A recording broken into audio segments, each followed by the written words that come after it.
అందరికీ నమస్కారం. 2 సంవత్సరాల క్రితం మురళీధర్ అనే వ్యక్తి ఎవరికీ తెలియని నన్ను డీజే టిల్లు ద్వారా విశేషమైనటువంటి ప్రాశస్తాన్ని కలిగించిన మీకు అందరికీ నా మనపూర్వక నమస్కారాలు. ఈ ప్రయాణంలో చాలామంది నాకు సహకరించారు, నాకు తోడ్పాటును అందించారు. భగవత్ కేసరి సినిమాతో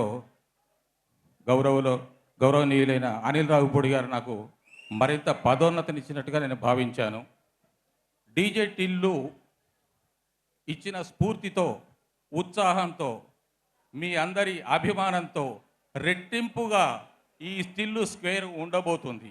మిమ్మల్ని బాగా అలరిస్తుంది.